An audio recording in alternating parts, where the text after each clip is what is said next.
Amados, que a graça e a paz do nosso Senhor Jesus seja com cada um de nós. Amém?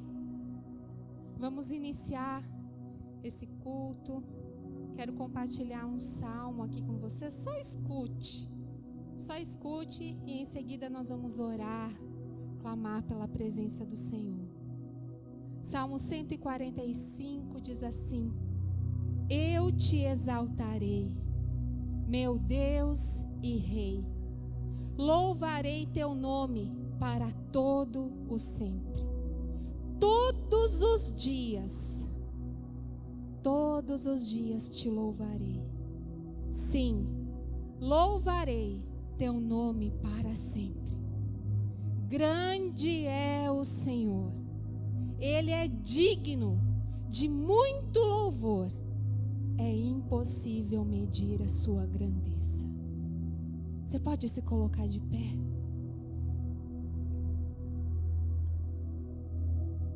Fechar os seus olhos e quem sabe elevar assim as tuas mãos, dizer: Deus, eu quero todos os dias, no dia bom, no dia mau, no dia alegre, no dia triste, todos os dias eu quero te louvar, porque tu és grande, Senhor. Vai abrindo tua boca, vai falando com o Senhor e diga: Senhor, nós queremos a tua presença manifesta aqui nessa noite. Oh Deus, nós estamos aqui, Senhor, nessa casa que se chama Casa de Oração para Todos os Povos. Oh Deus, e neste lugar nós sentimos tua presença, porque é um lugar separado aqui, Pai, para nos reunirmos com esse propósito. E que a tua presença se manifeste aqui nessa noite, Senhor. Deus, tu és grande, tu és poderoso. Pai, no nome de Jesus, nós queremos te exaltar, reconhecer tua grandeza e reconhecer que as nossas lutas, nossas dificuldades, os inimigos que se levantam contra nós são tão pequenos quando comparados à tua grandeza, Senhor. Que nossos olhos se voltem para ti nessa noite, Senhor, contemplando tua majestade, tua santidade, contemplando tua grandeza, contemplando o teu poder, contemplando o Senhor assentado num alto e sublime trono, tendo controle de todas as coisas. Oh Deus, recebe nossa adoração nessa noite, tu és digno. Te adoramos, tu és santo, santo, santo. Tu és bom, Senhor. Em todo o tempo tu és bom. Tu és Deus de amor e nada pode nos separar do teu amor. Nenhuma luta, nenhuma angústia, nem tribulação, nem as coisas do presente ou do porvir, nada pode nos separar do teu amor. Oh Senhor maravilhoso, tu és a nossa paz, a paz que excede todo entendimento, é o Senhor que dá. Aleluia. Tu és o Senhor dos exércitos, o nosso Rei, aquele que peleja as nossas guerras, aquele que está conosco em todo o tempo, aquele que disse: nunca te deixarei, nunca te desampararei. Oh Jesus, tu és aquele que toma os teus filhos pela mão direita e diz: não temas, porque eu sou contigo. Aleluia, Jesus. Aleluia, Jesus.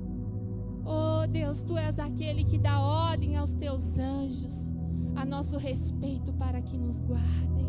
Obrigado por nos guardar, obrigado por nos livrar da morte, nos livrar dessa peste, Senhor. Em nome de Jesus te louvamos pela vida, te louvamos porque podemos respirar, te louvamos porque podemos vir até a tua casa para render culto a ti nessa noite.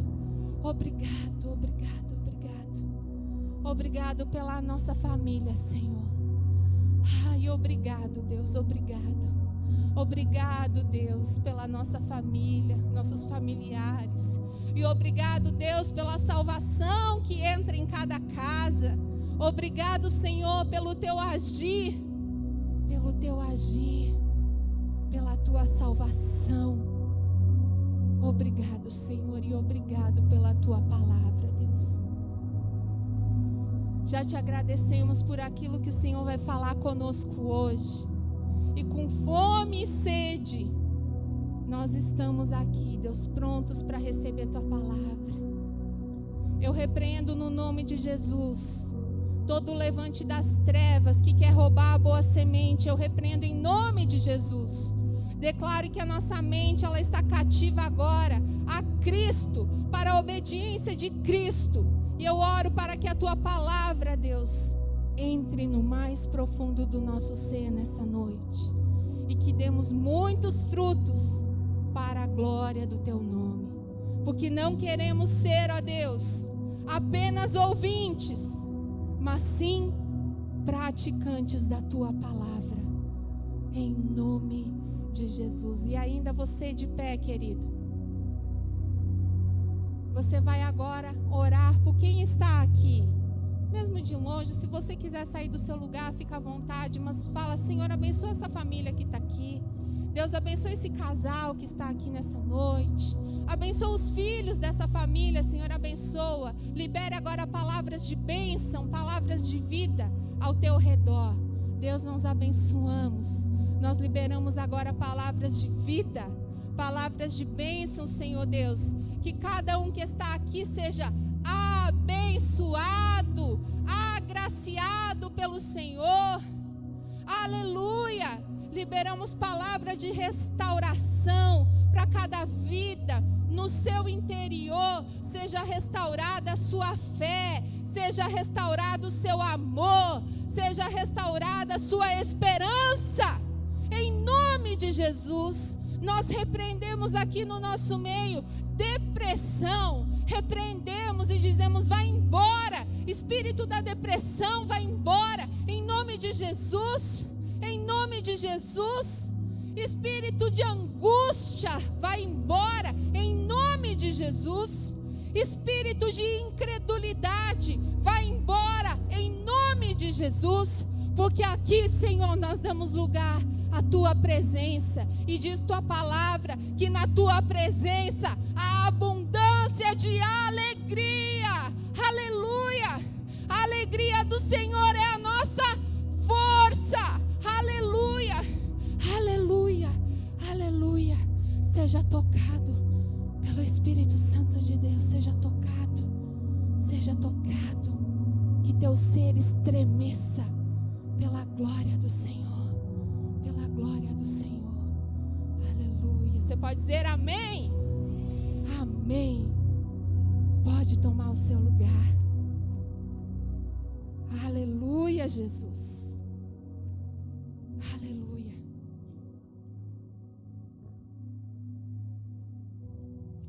Pega aí sua espada, palavra de Deus, e abre no livro de Neemias. Neemias 1, a partir do verso 1. Se os irmãos estão às vezes com o aplicativo da Bíblia, aquele que a gente está fazendo o plano de ler a Bíblia em um ano, eu vou ler na nova versão transformadora, tá? NVT. Mas tudo quer dizer a mesma coisa.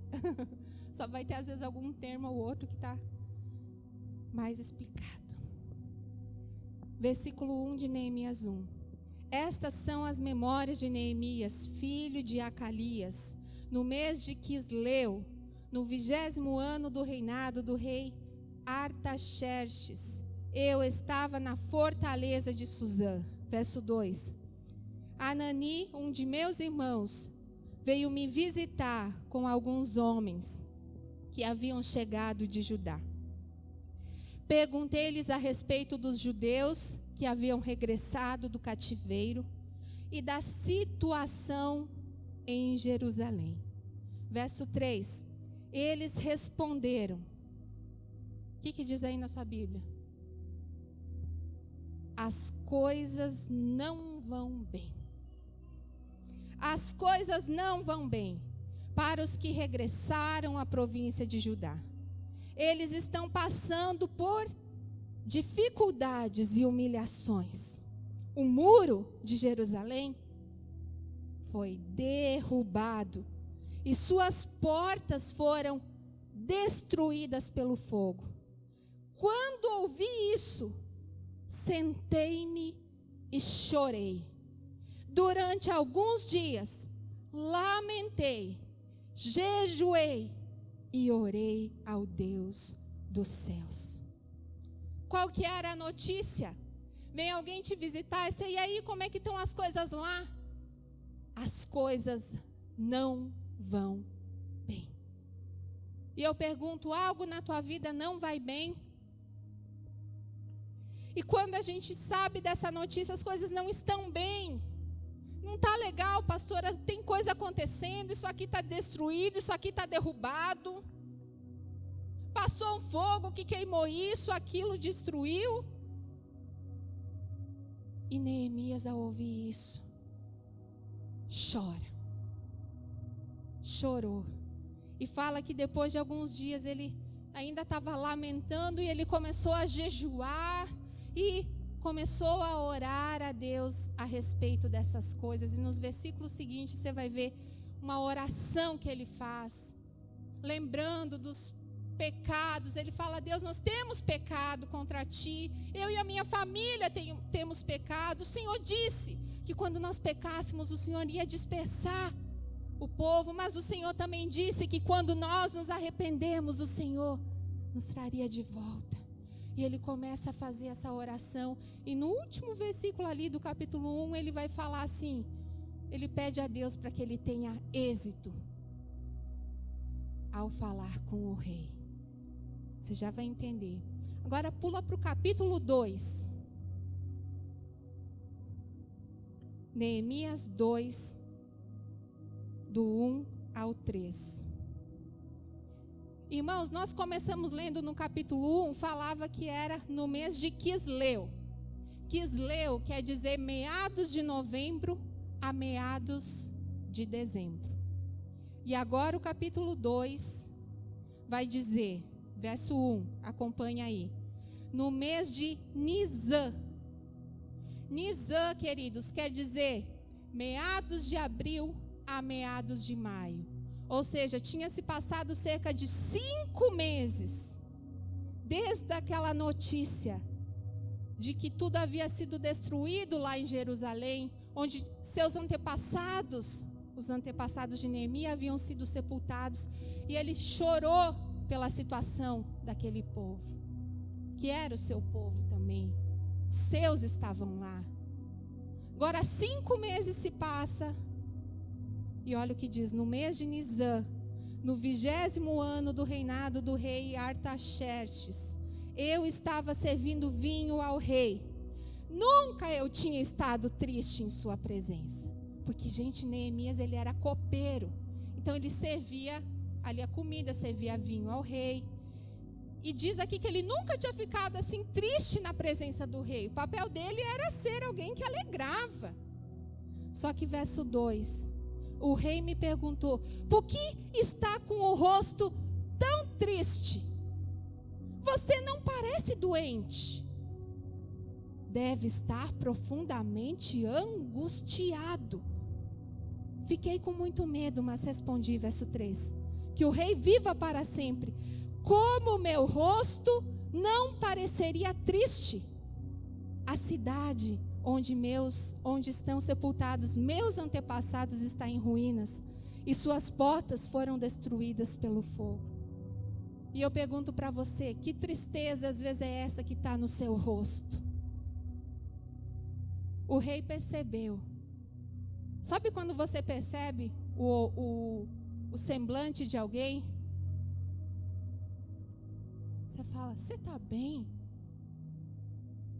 Você sempre está alegre na minha presença, você não está com cara de doente, mas eu acho que você está angustiado. Há pessoas que nos olham e nos reconhecem, né? Você está diferente hoje, porque a gente transparece no nosso olhar. Só que ele fala: como que eu não vou estar triste se isso está acontecendo comigo?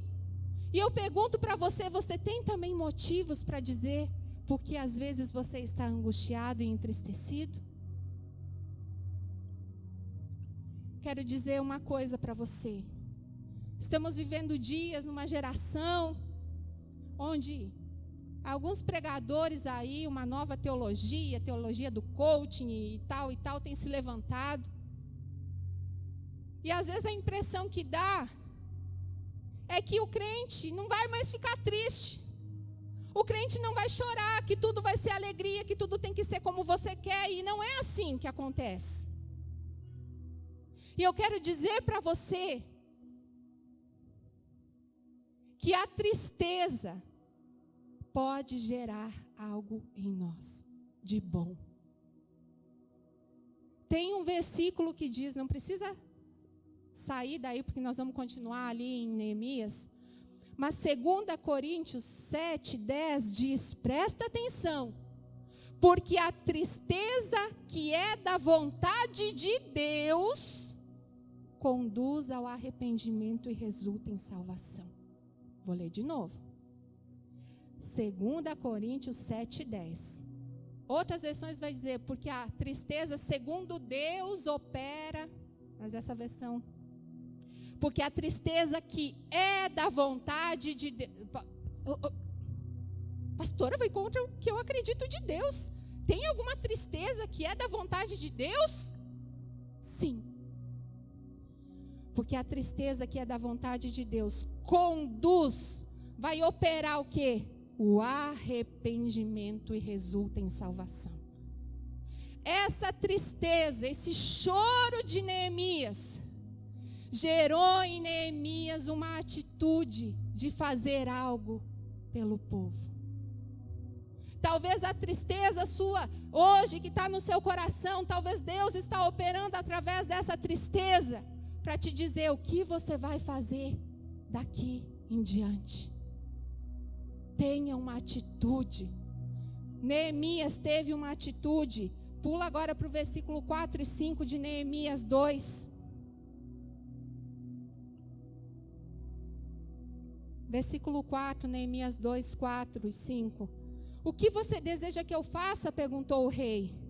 Depois de orar a Deus dos céus, respondi: se lhe parecer bem, e se o rei for favorável a mim, seu servo, peço que me envie ajudar para reconstruir a cidade onde meus antepassados estão sepultados. A tristeza que, segundo a vontade de Deus, vai operar em nós uma mudança para nós fazermos algo por aquilo que está nos causando a tristeza. Nós precisamos entender que tem atitudes que Deus quer que nós tenhamos. Se você está triste com a sua casa, se você está triste no seu casamento, na sua vida profissional, na sua vida com Deus, sua família, o que você vai fazer? A tristeza, segundo Deus, conduz ao arrependimento. Se você vê a palavra arrependimento no original, arrependimento quer dizer uma conversão, é uma mudança de atitude. O que você vai fazer? Deus pode mudar a sua situação. E no versículo 7 ao 9, ali de Neemias 2, ele pediu ao rei, né? Ó, me envie, que o rei seja favorável a mim. Ele pede cartas. Nós não vamos ler aqui, mas pede cartas. Rei, me dê essa carta para quando eu tiver que passar por esse território, eu tenho uma carta com a sua recomendação que eu possa pisar nesse território até chegar em Jerusalém. Me envie também uma carta para eu falar com fulano de tal, para que me forneça madeira necessária para reconstruir. E fala que o rei atendeu a esses pedidos, pois a bondosa mão de Deus estava sobre mim. E diz também que o rei enviou oficiais do exército e cavaleiros para me protegerem. Quando eu ouço essa palavra que está aqui do 7 ao 9, versículo 7 ao 9 de Neemias 2, eu entendo, querido, que quando essa tristeza vai gerar em nós, espera aí, eu vou fazer algo para que algo seja mudado na minha história, ou na história daqueles que estão lá sofrendo. eu vou fazer algo. Eu quero dizer para você que quando você se levanta para que haja mudança na sua vida, na sua família, na sua casa, no seu trabalho, quero dizer que Deus está com você. E essas cartas que Neemias pediu, me dê essas cartas para eu poder passar em território tal, provisão. Eu quero dizer que a palavra de Deus são as cartas de Deus para nós. Jesus já disse, eu vos envio e eu vos dou autoridade. E aqui fala que o rei enviou também oficiais do exército para protegerem. Eu quero dizer que Deus já enviou os anjos dele, já deu ordem aos anjos dele para te guardar e te livrar de todo o mal. É tempo de reconstruir, igreja. É tempo de reconstruir. É tempo de você sair desse lugar onde você está chorando porque algo está caído, algo está destruído. E essa tristeza, segundo Deus, está operando o que em você? O que você vai fazer? Se levante e diga, eu vou reconstruir. As cartas de Deus para mim Deus já está comigo, eu posso pisar em territórios, Deus é comigo, Deus me guarda. O rei enviou ali oficiais para me proteger, os anjos do Senhor já estão acampados ao meu redor. Eu posso me levantar e ir e reconstruir aquilo que está caído, aquilo que foi destruído. Só que uma coisa que nem sempre nos falam, e é aí que muitos desistem, e algo que você precisa saber, que você vai enfrentar no caminho: oposição. Sempre vai ter oposição, entenda isso.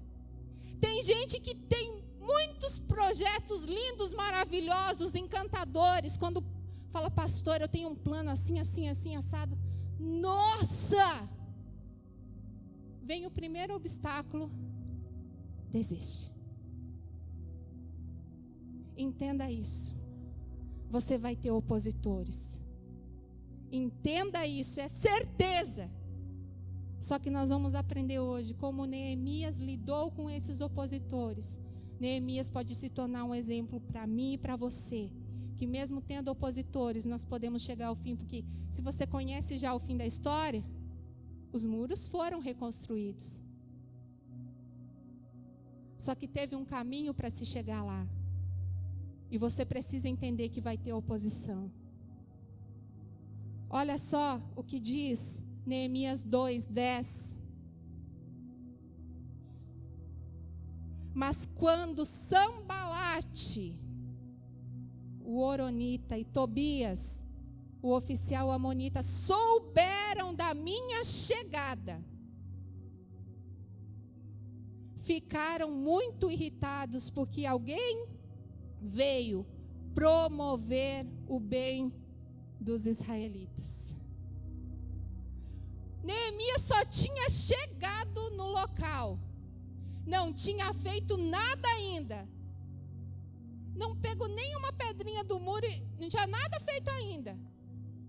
A tua presença, só de você chegar num lugar, quero dizer que você já é uma ameaça para o inimigo. Você às vezes faz do inimigo que ele é tão grande, na verdade você não sabe como o inimigo ele tem medo de você. Ele sabe do que você pode fazer, você que é um servo do Senhor. E o inimigo já fala ali que já se irritou só com a presença. Você vai ter que suportar a irritação do teu inimigo, irmão. Você vai ter que suportar. Porque, irritados porque alguém veio promover o bem. E aqui ele não estava fazendo algo nem somente para si. Nós, como pastores, eu creio que a gente tem um entendimento dessa palavra, promover o bem na vida do outro, promover o bem quando a gente está lidando com um casamento que está em ruínas e chegam diante de você e falam, pastora, não dá mais. Como nós sabemos essa palavra. E às vezes a gente fala e o inimigo se manifesta irritado. Você vai falar a palavra de restauração, a pessoa está irritada. Mas isso não me abala. Eu sei do poder do meu Deus, e você tem que saber do poder do Deus que você serve.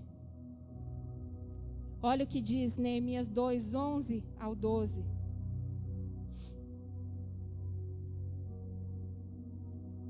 Assim cheguei a Jerusalém. 3 dias depois, saí discretamente durante a noite, levando comigo uns poucos homens.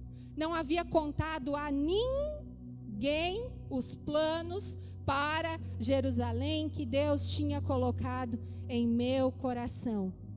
Não levamos nenhum animal de carga além daquele que eu montava. Sabe o que eu aprendo aqui, queridos? Tem coisa que Deus vai colocar no teu coração e que não é para você ficar anunciando para todo mundo. Ele em segredo, à noite, discretamente, ele foi avaliar tudo o que estava destruído. Poucos homens foram com ele, discretamente. Você precisa também entender que se você tem um adversário, você não pode também ficar falando os planos de Deus. Você tem que agir também, sabe? Como tem que ter estratégia. E ele fez isso discretamente à noite, ele foi avaliar toda a situação. Eu quero dizer uma coisa que você precisa fazer. Se você quer ter os muros da sua vida, da sua família reconstruídos. O que significa esses muros, pastora? Gente, muro é uma proteção. Muro divide uma cidade, o que está dentro, o que está fora. Muro pode dividir o santo do profano. Muro, num relacionamento de casal, pode definir até onde eu posso ir, até onde eu não posso ir. Está entendendo? Às vezes, num relacionamento não tem mais conversa, não tem mais diálogo. E que perigo é isso num relacionamento? Caiu os muros. Quando vê o homem que era para ter ali a conversa, ser sincero com a sua esposa, já passou o muro e... Está me entendendo? Muros. Muros precisam ser erguidos, muros protegem. Muros definem o lugar que é seguro, o lugar que Deus está. Fora do muro há perigo. Muros derrubados é fácil de ser arrombado, é fácil de saquear uma cidade. Quando você tem muros derrubados nas suas emoções, o inimigo pode facilmente arrombar suas emoções. Agora, se Deus é tua fortaleza, você está com esse muro, as brechas estão reparadas, há um lugar seguro. É um lugar onde está delimitado aquele espaço. É um lugar seguro. É um lugar seguro. Então, você precisa avaliar a situação que está a tua vida. Há muita gente que se queixa e se lamenta da sua situação. Mas eu quero dizer, para você caminhar com o propósito final de reconstruir muros que estão derrubados, o começo você precisa inspecionar, fazer uma avaliação da sua situação. Como está a sua vida? Como está a sua família? Como está a sua casa? Como estão os relacionamentos? Como está a sua vida com Deus? Neemias começou e diz aqui a expressão inspecionou. Qual que é a situação? Neemias 2, agora 18 e 19. Depois dele tudo ter planejado, depois dele ter aquele testemunho, gente, que Deus, a mão poderosa do Senhor estava com ele. Ele já tinha inspecionado. Aí que ele foi compartilhar o plano com alguns líderes. Olha que interessante isso. 18. Então lhes contei como a mão de Deus tinha estado sobre mim. E lhes relatei minha conversa com o rei. Eles responderam: sim, vamos reconstruir o muro. E ficaram animados para realizar essa obra. Verso 19. Mas quando Sambalate, o Horonita, e Tobias, o oficial amonita, e Gesem, o árabe, souberam do nosso plano. Olha que interessante como a palavra de Deus nos relata tudo isso para a gente ver como o inimigo age. Isso Deus deixou escrito para nós termos esse conhecimento. O inimigo, ele está de olho em nós. Aqui Sambalat e Tobias tiveram conhecimento do plano. Do plano. Souberam do nosso plano. Zombaram de nós com desprezo e perguntaram: o que estão fazendo? Estão se rebelando contra o rei? Queridos, o papel do inimigo vai ser sempre esse: zombar e desprezar. Não deixe isso entrar no teu coração, a ponto de tirar você do foco. Pensa, você tem um foco: reconstruir. Eu preciso abençoar minha casa, eu preciso abençoar minha família, eu preciso reconstruir os muros no meu casamento, na minha vida, na minha família, na igreja. Eu preciso. O inimigo sempre vai te zombar, porque a batalha, queridos, que começa na vida do cristão, começa aqui na mente. Eles ainda nada tinham feito, só era um plano, e o inimigo já estava zombando. O que vocês estão fazendo? O que você vai fazer? Ai, será que eu consigo? Será que eu sou capaz? Será que... A batalha começa na mente. Então, foca no seu propósito, que é o que, igreja? Reconstruir. Mas Neemias dá uma resposta. Vem Neemias 2:20. Eu lhes respondi: o Deus dos céus nos dará êxito. Nós, seus servos, começaremos a reconstruir esse muro. Vocês, porém, não têm nenhuma parte, nenhum direito legal ou histórico sobre Jerusalém. Levanta a tua mão, como que dizendo uma resposta para o inimigo que no dia a dia quer te afrontar, no dia a dia quer zombar de você. Você tomou uma decisão de reconstruir muros, talvez nem é na tua vida, mas você tem o propósito de reconstruir outras vidas, outras famílias, e o inimigo começa a zombar de você. Está vendo esse casal que você está investindo? Só briga. Está vendo essa família que você quer investir? Olha como é que está a situação. Levanta a tua mão e diga assim comigo: o Deus dos céus me dará êxito. Nós começaremos a reconstruir este muro. E você, inimigo, não tem nenhuma parte, nenhum direito legal ou histórico sobre a minha vida. Em nome de Jesus. É assim que você tem que seguir. Você vai parar quando o inimigo te zombar? Você vai parar quando teus olhos estão vendo uma coisa, mas você crê que pode ser transformado? Não. Você tem que dizer ao inimigo: ô inimigo, é Deus que vai me dar êxito nessa obra. É Deus que vai me dar êxito nesse propósito, que foi o Senhor mesmo que colocou na minha vida. E você, inimigo, não tem nenhum direito legal sobre a minha vida. É isso que você tem que declarar. Foi assim que Neemias foi. Você vê que não foi fácil. Ai, porque Deus colocou isso em Neemias, tudo fluiu, tudo foi maravilhoso, e Neemias só foi e reconstruiu, pronto. Tem inimigo, tem oposição. Só que nós temos que aprender assim como Neemias. Ele orava, ele repreendia, ele declarava. É assim que você vai chegar e ter as coisas reconstruídas. E no final eu tenho uma palavra para liberar para você. Agora pula Neemias capítulo 4. Porque no capítulo 3 vai dizer que se juntaram. Gente, se juntou gente para reconstruir. Tem gente que reconstruiu o pedaço que estava em frente à sua casa.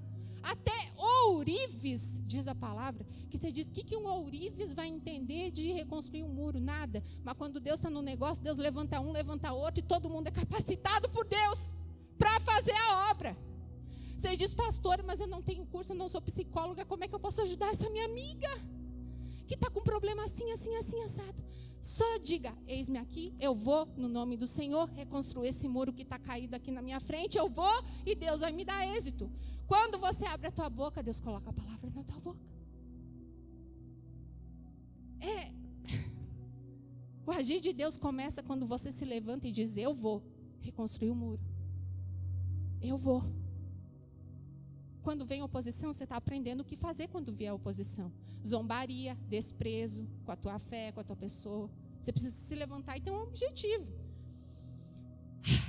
Neemias 4, do 1 ao 3.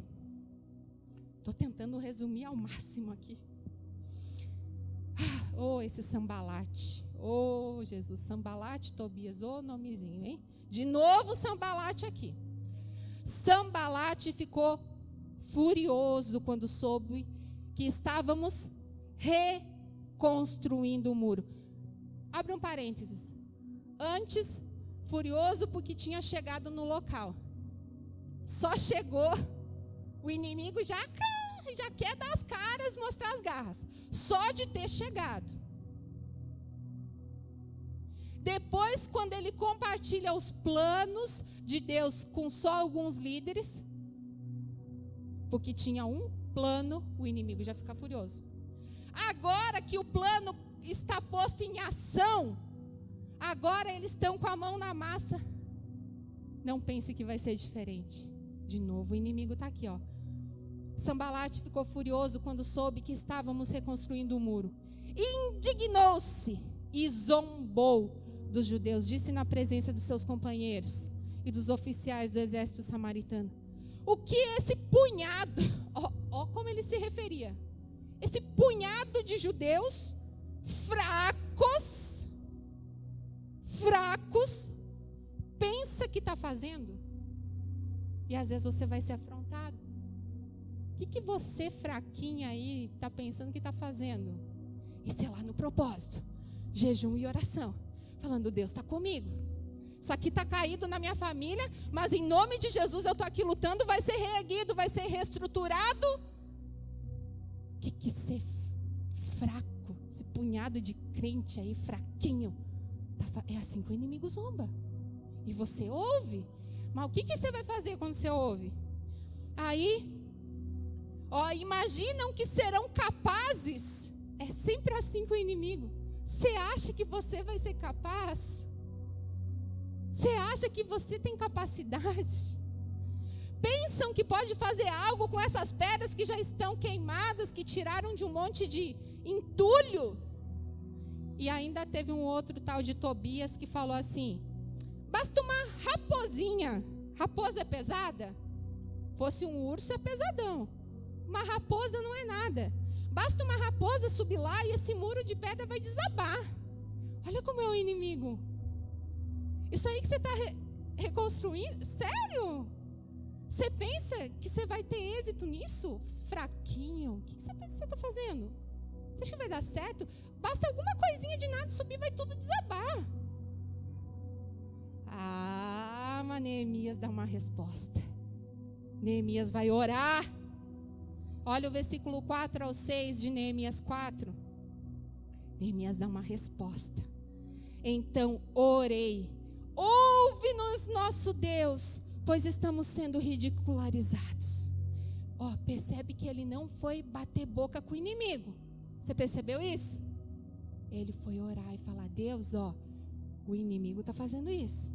Pois estamos sendo ridicularizados. Que essa zombaria caia sobre a cabeça deles e que eles próprios se tornem prisioneiros numa terra estrangeira. Não ignore sua culpa, não apague seus pecados, pois provocaram tua ira aqui diante dos construtores. Verso 6. Por fim, o muro foi reconstruído até a metade de sua altura e ao redor de toda a cidade, pois o povo trabalhou com entusiasmo. Levanta a tua mão. Eu vou reconstruir esse muro.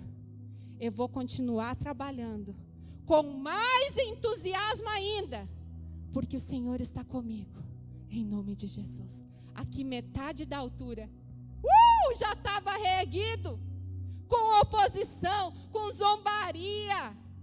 Seus fraquinhos, metade cidade já estava reerguido. Agora pula do 7 ao 9 de Neemias 4. No entanto, Sambalate, você não vai esquecer, né?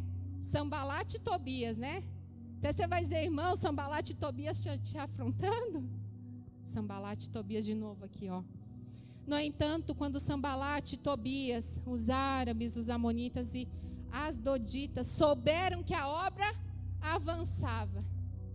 Querido, o inimigo vai saber quando a obra está avançando. Você tem que se preparar. E que as brechas no muro de Jerusalém estavam sendo fechadas. É o que estamos fazendo nesse jejum. Fechando as brechas, reconstruindo os muros, fazendo de Deus a nossa fortaleza. E o inimigo soube. Ele soube que estava avançando, ele soube que você não desistiu. Ele soube que estava indo a obra e que até as brechas já foram fechadas. Encheram-se de ira. Eles planejaram vir lutar contra Jerusalém e causar confusão em nosso meio. Mas nós fizemos o quê? Oramos a nosso Deus e colocamos guardas na cidade de dia e de noite para nos proteger.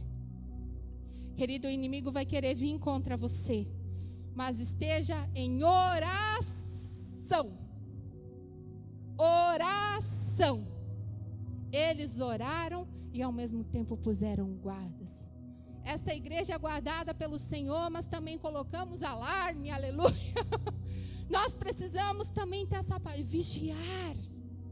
Eles trabalhavam, oravam e também colocavam guardas, porque sabiam que ao redor havia inimigos. Nós não podemos ser bobinhos achando, você tem que estar vigiando. Vigiando. Só que, queridos, você viu que a gente leu, né? Que o inimigo queria causar confusão. Oh, meu Deus. Confusão. Você já viveu isso em família?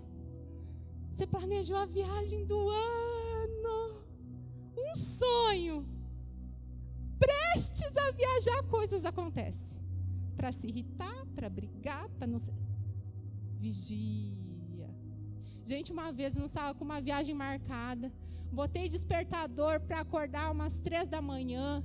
Porque o avião acho que era 6, daí tem que estar no aeroporto, né? Umas 2 horas antes. Quando tocou o alarme do meu celular, o jeito que eu desliguei o celular, não sei se eu bati no celular, o celular caiu no chão assim, ó, pá! E não ligava mais. E o Rodrigo ainda dormindo, porque eu tinha acordado antes para ajeitar as últimas coisas. Os cartões de embarque, eu que tinha salvo, tudo no meu celular, e aquele celular não ligava. Eu desliguei, liguei, tentei tirar a bateria, nada funcionava. Aí eu falei assim, é apenas um celular. Eu não vou dar lugar para o diabo para estragar a minha viagem com meu esposo. É só um celular. Eu já começo assim a pensar. Cartão de embarque pode ser baixado em outro celular. Papapá, papapá, papapá, amém. Rodrigo acordou, amor, aconteceu isso. Eu vi que a gente nem falou muito para não dar lugar para o diabo. Respirou, fomos fazer nossa viagem. Deus é tão bom, daí onde eu estava, meu esposo me presenteou com um celular novo, olha só. E na volta, um amigo dele que sabia mexer com o celular, alguma coisa dentro que tinha desconectado, e quando abriu, mexeu, funcionou, meu esposo está usando esse celular até hoje. Que põe um chip do Paraguai, tinha que ter outro celular.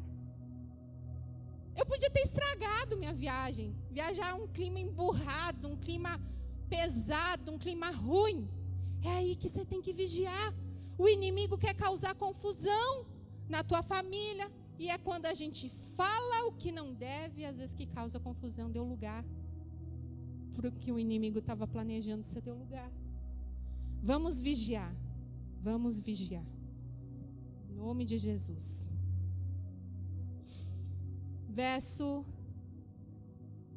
10 agora de Neemias 4. Quase encerrando. Só que alguns, queridos, caem nessa cilada. E diz aqui, olha, verso 10 de Neemias 4. Então o povo de Judá, esse é o versículo seguinte. Então o povo de Judá começou a se queixar. O inimigo tinha plano de fazer o quê? Confusão. Aí uns começaram a se queixar. Os trabalhadores estão cansados, ainda há muito entulho para remover. Não seremos capazes de reconstruir o muro sozinhos. Você já viu alguém no meio do caminho fazer isso? Metade do muro já estava reerguido. As brechas já estavam fechadas. Ai, eu tenho muita coisa ainda para fazer.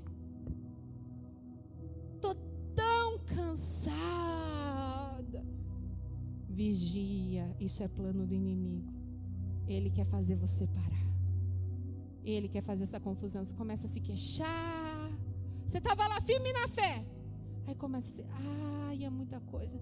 Já fez a metade, mas, nossa, tem muito entulho ainda. Olha para o teu irmão e fala assim, nessa hora você tem que vigiar. Você está quase terminando o muro. É agora que você vai começar a dizer, estou cansada e não sei o quê. Diga, não. Diga, eu vou continuar. Amém. Aí, Neemias entra em ação, esse líder. Olha o verso 14. Examinei a situação, reuni os nobres, os oficiais e o restante do povo e lhes disse, não tenham medo do inimigo.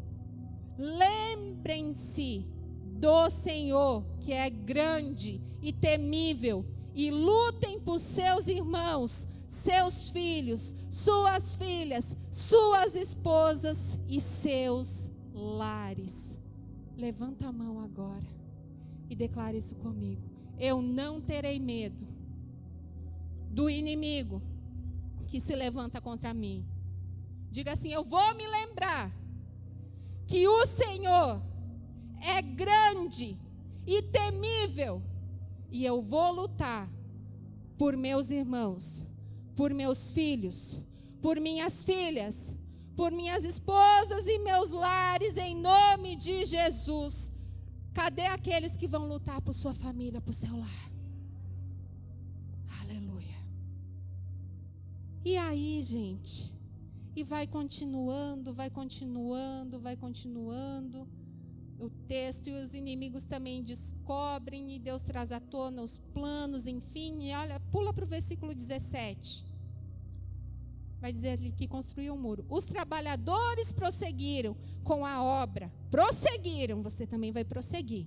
Com uma das mãos levantavam as cargas, enquanto com a outra seguravam uma arma. Levanta as tuas mãos, as duas. E diga, com uma mão, eu vou fazer a obra. E na outra mão estará a espada do Espírito, que é a palavra de Deus, que é a minha arma de guerra. Em nome de Jesus. Você está entendendo? Com uma mão você vai fazendo a obra, reconstruindo. Na outra mão tem que estar a palavra. Era a arma, a nossa arma. Única arma de ataque lá na armadura de Deus. Os outros tudo é defesa. Escudo, capacete, tal. Única arma de ataque, que diz lá em Efésios 6, da armadura de Deus é o quê? A palavra. A palavra. A palavra de Deus. A espada do Espírito, que é a palavra de Deus. Você tem que vigiar em todo o tempo. E é tão tremendo, igreja, que Neemias 4:24 vai dizer que eles seguravam essas armas até quando eles iam beber água.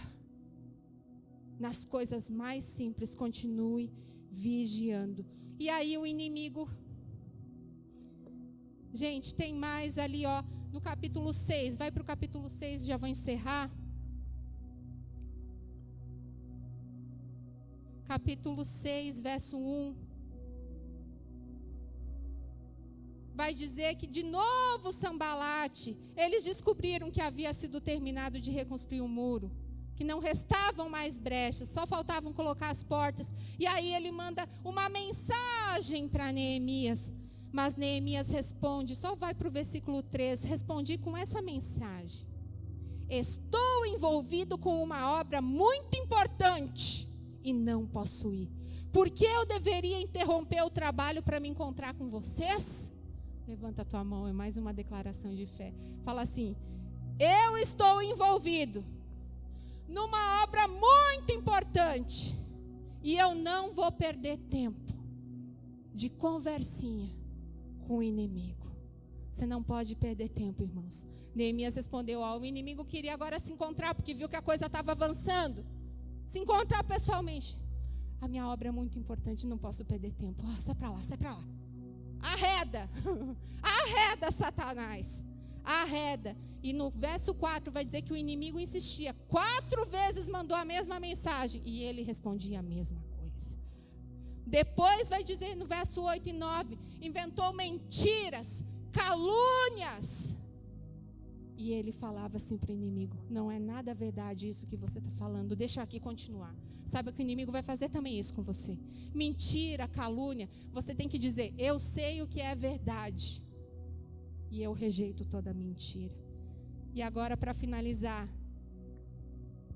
verso 15 e 16 de Neemias 6.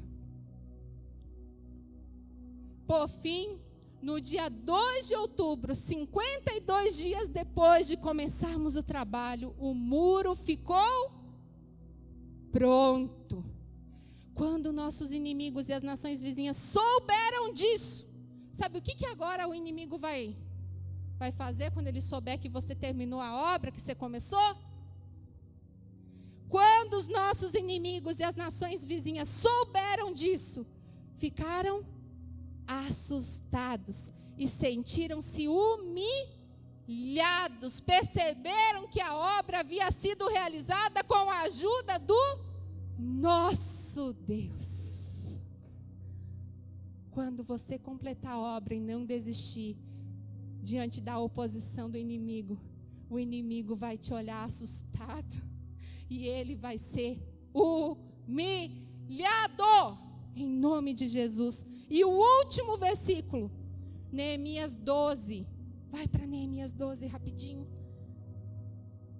Eu quero liberar uma palavra sobre a tua vida. Neemias 12, verso 43.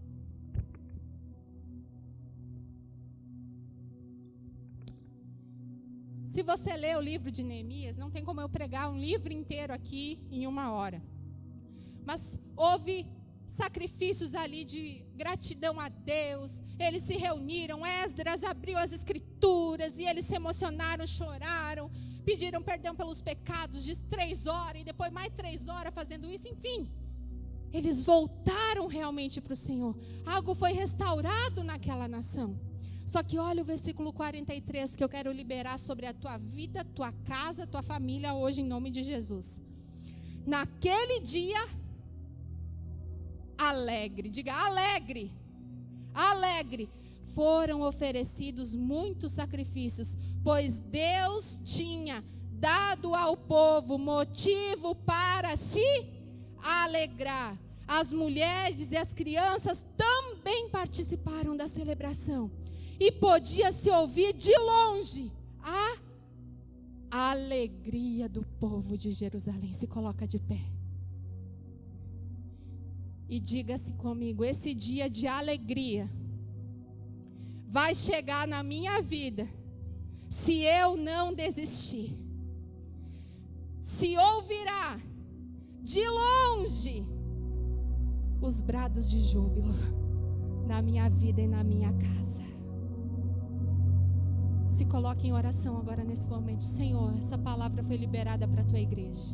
Sim, tua igreja tem enfrentado oposições malignas, mas nós estamos aqui dizendo: tu és o nosso Deus, é o Senhor que dará êxito nessa obra, nesse chamado, nesse propósito, porque fomos chamados para reconstruir o que está destruído. O Senhor nos ungiu, o Senhor nos deu poder, unção para trazer restauração em lares, em casas, em famílias, em casamentos, em vida de jovens, daqueles que não são tão jovens, mas todos podem ter sua vida restaurada. E nós nos colocamos nessa noite como instrumentos de restauração para este tempo.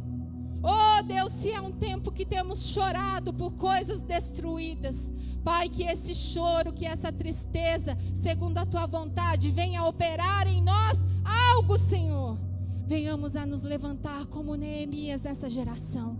Aqueles que estavam lá, estavam há muito tempo naquelas ruínas. Precisou alguém de fora se levantar. Pai, envia Teus filhos e filhas aqui, Pai, a lugares destruídos. A lugares destruídos.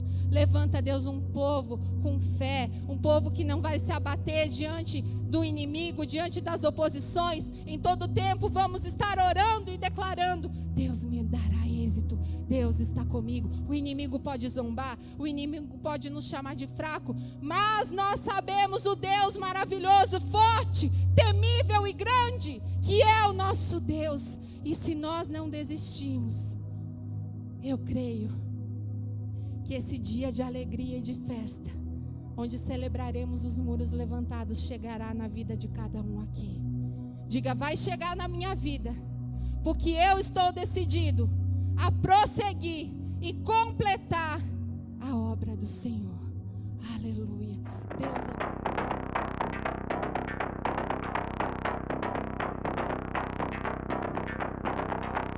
Em 2021, o número de cristãos perseguidos aumentou mais uma vez. Atualmente, mais de 340 milhões de cristãos são perseguidos no mundo.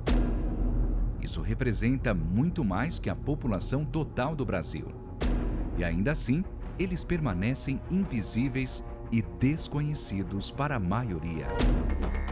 Diante dessa realidade, a Portas Abertas apresenta a Lista Mundial da Perseguição 2021, um ranking que identifica os 50 países mais hostis aos cristãos. Países que, ou por meio de estruturas políticas ou discriminação, têm como objetivo abalar a igreja local e eliminar o cristianismo de sua história.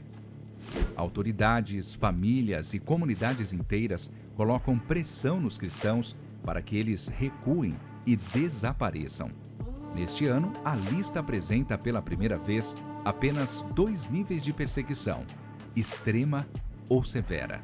A pandemia acentuou a vulnerabilidade que cristãos perseguidos enfrentam diariamente.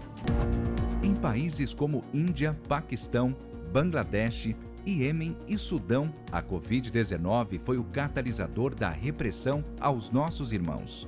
Cristãos de áreas rurais, por muitas vezes, tiveram ajuda negada por causa de sua fé e ficaram sem acesso a alimentos e medicamentos. Já na América Latina, grupos do crime organizado consolidaram seu controle através das restrições da pandemia. Líderes cristãos que iam contra as vontades de tais grupos foram ameaçados, assaltados ou até mortos. Com isso, o México retorna ao ranking. Novos países entraram na lista 2021. Comores, que negou a liberdade religiosa aos seus cidadãos, e a República Democrática do Congo e Moçambique, que têm sido alvos recentes da violência dos grupos extremistas islâmicos armados. Depois de 5 anos, a Nigéria voltou ao top 10 como o país mais violento para um cristão. Grupos extremistas como Boko Haram e pastores de cabras Fulani continuam atacando, sequestrando e abusando cristãos impunemente, principalmente as mulheres e crianças.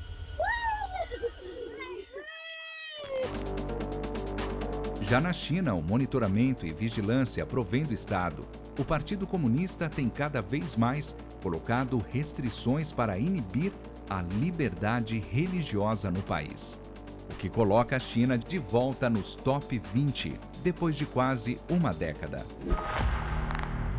A Coreia permanece número 1 no ranking por 20 anos consecutivos. Com o aumento do doutrinamento de crianças e adolescentes, pais continuam com medo de revelar a fé aos filhos.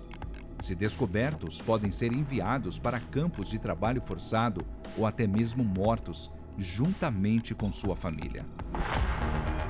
Existem muitos outros países nessa lista e para eles a perseguição não para. Mas a luz de Cristo brilha entre os seus e o Evangelho também.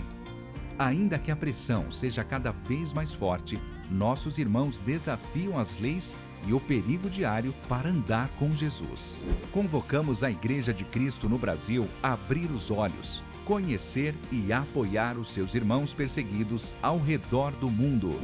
Abra os olhos à realidade da perseguição.